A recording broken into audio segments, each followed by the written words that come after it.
So you think you want to become a mechanic, huh? Well, there's a few things you need to know and a few things you're going to need to have in order to do so. So let me walk you through a few of those.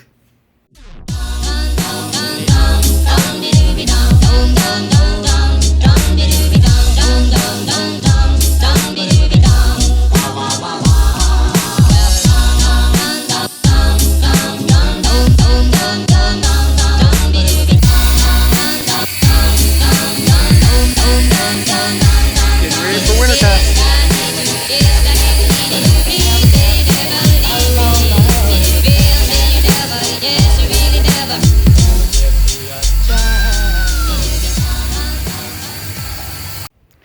Now, of course, you're going to be working on cars. And what do you need to work on cars? Tools. Don't get suckered in by the tool truck.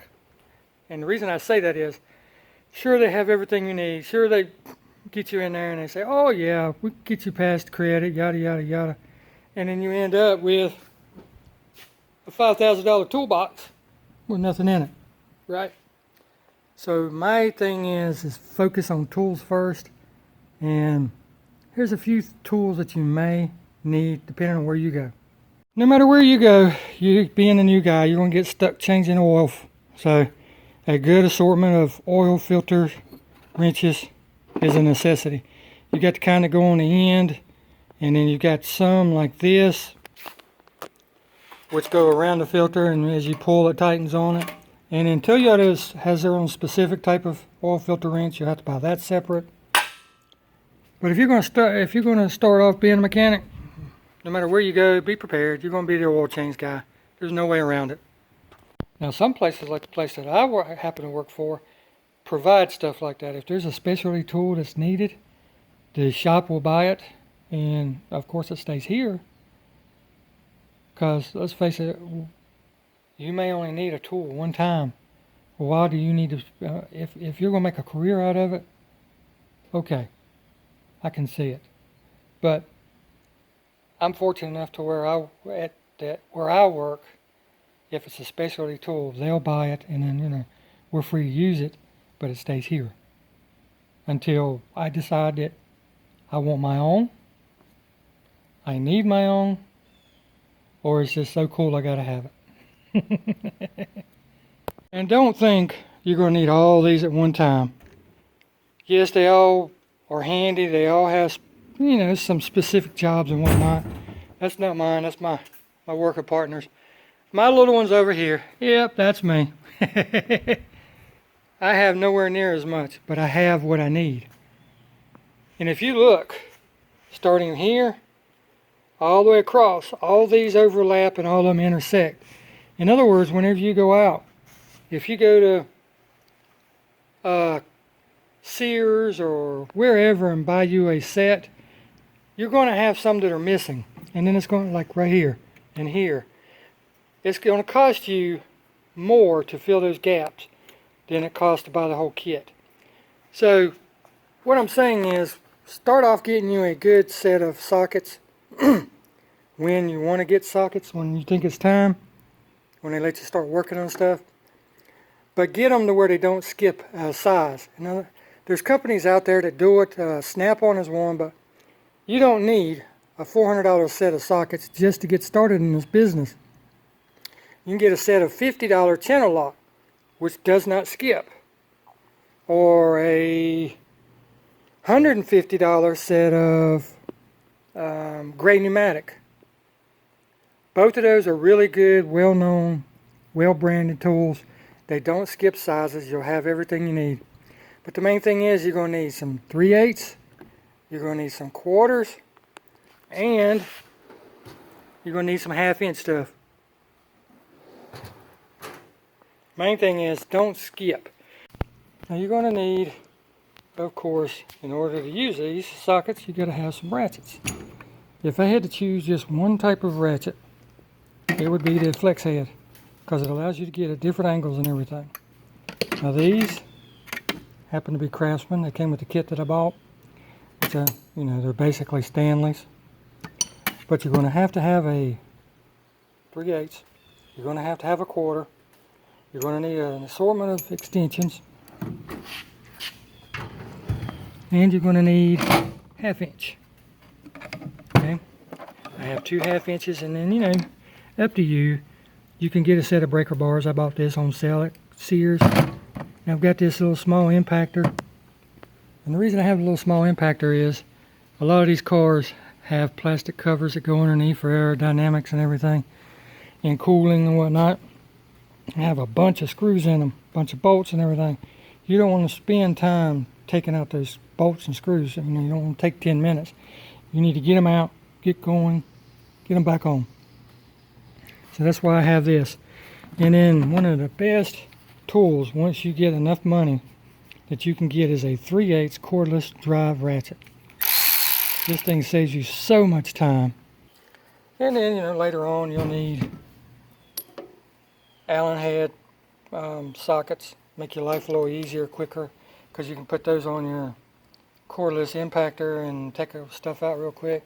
And then you'll need some Torx bits. That's what a Torx looks like. Some people call them stars, but they're Torx. And that's pretty much it, guys. That's really all you need to get started in this business. I mean, yeah, that's mine. I'm not ashamed of it. $100 for the bottom. I think it was $150 for the top, which I already had the top. I just had to get the roll around. And I like it because I can get in between all the cars and all the lists, compared to $6 grand for that one, or $3 grand for that one. Don't get caught in the trap. That's all I'm saying. Take your money and buy the stuff you need first. Because you can't turn a bolt with a toolbox. You can turn a bolt with a socket or a wrench, right? So the main thing you need to concentrate on and get first is your tools. And then as you run out of room in your toolbox, you can get another toolbox. Or like me, I'm going to be getting a larger roll around and everything, you know, a little later on. But I'm not going to get one off the truck, $5,000, because look at it this way. $5,000 toolbox. They said they'd give me $1,000 trade-in for that one over there. Well, if you're giving me $1,000 trade-in, how much did you really pay for that box to sell me? And then how much are you making off of it? Then don't get me wrong, the tool truck guys, they don't set the prices. The people they buy them from, you know, the companies like, what is it, Snap-on, Matco, whoever, those prices are already set. Cornwell, you know, just to name a few. But don't get caught up in that, because I'm going to be buying me a roll around, and mine will be less than $1,000, guarantee you. You're a couple good screwdrivers. This happens to be a Snap-on. I like Craftsman, you know, they're not real expensive. They're not $15 to $25 to get a whole set. You're going to need a plastic trim remover tool. There's push pins that you can get in, pull down, and pops them out. And you're going to need a set of picks. And what these picks are for, you know, a lot of people don't tell you what they're for or anything like that. But whenever you have a radiator hose and it's stuck on the gooseneck or whatever, you take the pick, stick it in between them, and run it around. It breaks that seal. And now, as you buy these tools, one thing you need to keep in mind, you also need wrenches. I started out with combination wrenches where they're boxed in on one side and open on the other end. Ton of them either. This is my wrench drawer. This is really I got my metric, my standard. Again, you don't want them to skip sizes. And then I have some small ratcheting wrenches up here for tight, hard to get spots. And I have found that that's really all I need. Okay, so if you're only going to buy one set of tools to start with, make sure you get metric to start, because that's what basically everything is now. But that depends on where you're working too. If you work for a dealership or just a random shop out in the middle of nowhere that fixes everything, metric. And the thing is metric will fit on standard stuff, and standard will fit on metric. But I have found that the metric stuff fits on the standard stuff tighter, so it has a better fit. So even though you don't have the particular standard socket, standard wrench, excuse me, you can make it work by using the metric. It'll fit good, and that's all you need. But outside of that, a couple hammers, and of course some pliers, depending on which ones you like and your money can afford.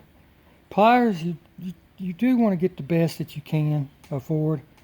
because you don't want to mess threads and stuff up on your bolts and stuff as you're holding them. You want to be able to grab it, hold it, and it not spin on you. And a good quality light, like an Astra pneumatic. These things are super bright, as you can tell. Set that up there. But outside of that, that's all you need to get started. I mean, there's not a ton of stuff you really need to get started, get your foot in the door. Now, of course, as you move up, you'll be getting other tools that you run across, special situations that you know, like fuel pressure gauges and stuff like that. That's later on. What we're talking about right now is just the stuff to get you in the door and get you started. Oil filter wrenches, screwdrivers, sockets that don't skip, an impact gun that I didn't talk about, but a air-operated impact gun for taking off tires or wheels, a set of non-mooring lug nut sockets, 1/2 inch impact, screwdrivers and hammers, like I said. That's pretty much it. That's all you're going to need to get started. Then as you progress and your pay gets more and you run across what you need more, you'll have in your mind, you'll make mental notes. Whenever I get the money, I'm going to get this, I'm going to get that, I'm going to get that. And then you'll have a toolbox full of tools like that. But what I'm trying to tell you is don't fall in that trap at the beginning, thinking that you need every tool in the world, a huge toolbox to put on. Yeah, it's cool.